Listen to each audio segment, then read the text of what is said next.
आज भी कह रहे हैं कि हम नीतीश का सम्मान करते हैं, लेकिन नहीं, छोटा हम तो भाई कब बड़ा भाई बन गया पता ही नहीं चला। बड़ा भाई नहीं, हम दोनों जुड़वा भाई हैं। ये नीतीश एनडीए और भारतीय जनता पार्टी और जेडीयू जुड़वा भाई है। हम एक दूसरे का सम्मान करते हैं, इसीलिए बिहार हमको चुनता और ये है। जुड़वा भाइयों की जोड़ी टूटती भी रहती है।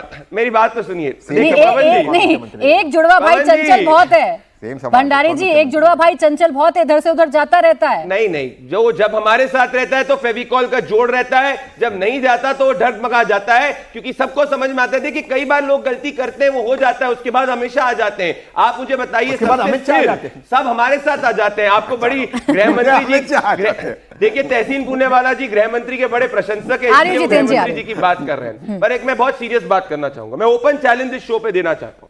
आरजेडी ने पिछले 15 साल, जब वो 15 साल सत्ता के अंदर थी, उसने बिहार को सिर्फ 23,000 करोड़ दिए थे। हमने बिहार को 15 साल में 3,23,000 करोड़ दिए। जब आरजेडी सत्ता के अंदर थी, बिहार का ग्रोथ रेट माइनस में था, और पवन जी आज बिहार का ग्रोथ रेट 8% से ज्यादा था। और इजिया जी आज अपने अंतरात्मा की आवाज सुनिए, जैसे कांग्रेस के नेताओं ने सुनी थी और एनडीए के कैंडिडेट के लिए वोट करा था, जैसे आज जो है कांग्रेस के जी परमेश्वर सुन रहे हैं और एबीवीपी के इवेंट में जा रहे हैं।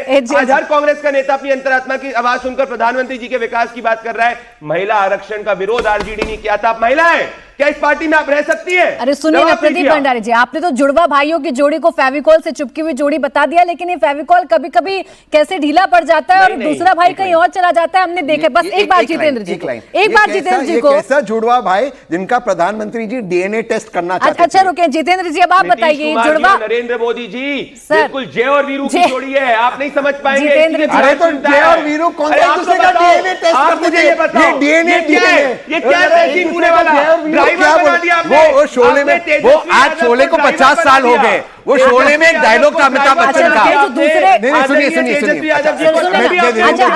प्रदीप भंडारी जी, अब जो दूसरा जुड़वा भाई है, वो कितना मोहब्बत करता है बड़े भाई से, जरा पूछ तो लें। जितेंद्र कुमार जी, बड़ी भविष्यवाणी हो रही है आप लोगों को लेकर।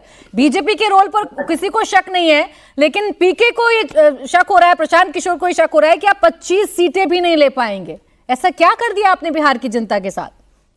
प्राची जी, एनडीए में दरार है, एनडीए में करार है और गठबंधन के दलों में दरार है। अल्लावरू जी का स्टेटमेंट, जो नवीनतम स्टेटमेंट है, करंट स्टेटमेंट, उसको आप देख सकती हैं। और क्राइम से, करप्शन से और कम्युनलिज्म से हमारी सरकार या नीतीश, हमारे आदरणीय नेता नीतीश कुमार जी कोई समझौता नहीं करने वाले हैं। माननीय मुख्यमंत्री जी अपने काम में पूरी तरह ट्रांसपेरेंट हैं, टाइम बाउंड हैं, रिजल्ट ओरिएंटेड हैं और करप्शन फ्री हैं। हम लोगों ने विगत 20 वर्षों में बिहार की जनता को बेहतर सरकार दिया है और अपने डेवलपमेंट के मुद्दे को लेकर हम लोग इस चुनाव में जाने वाले हैं। और पीके साहब या जन स्वराज उनका कोई फैक्टर नहीं है इस चुनाव में। वे बहुत मेहनत कर रहे थे ग्रासरूट पे ले जाके, अभी उनको और 5 साल मेहनत करना पड़ेगा। और बिहार की जनता जो है उनके खोखले वादों में आने वाली नहीं है। हम लोग काम किया है और आगे भी काम करेंगे और बिहार के हर तबके को आगे लेकर आएंगे और बिहार का नाम रोशन करेंगे। कल तक यानी 2005 से पहले तक बिहारी होना शर्म की बात थी। आज हम लोग बहुत गर्व से कहते हैं कि हम बिहारी हैं। विगत 1.5 दशक में हम लोगों ने ग्रोथ रेट को, यानी जीडीपी के ग्रोथ रेट को 14.47% पे मेंटेन किया। जितेंद्र जी, आपने समस्या नहीं सुनी। अभी पवन जी ने बड़ा क्लियर बताया था। समस्या ये है कि नीतीश कुमार जो बड़े भाई की भूमिका में थे, आप लोगों को पता ही नहीं चला। धीरे धीरे आप छोटे भाई कब बन गए, इस बात की चिंता हो रही है ना बिहार वालों को। परिवार के कभी रिश्ते नहीं निभाए, परिवार नहीं समझ सकते। बड़ा भाई और छोटा भाई की लड़ाई नहीं है, यह लड़ाई महागठबंधन में है।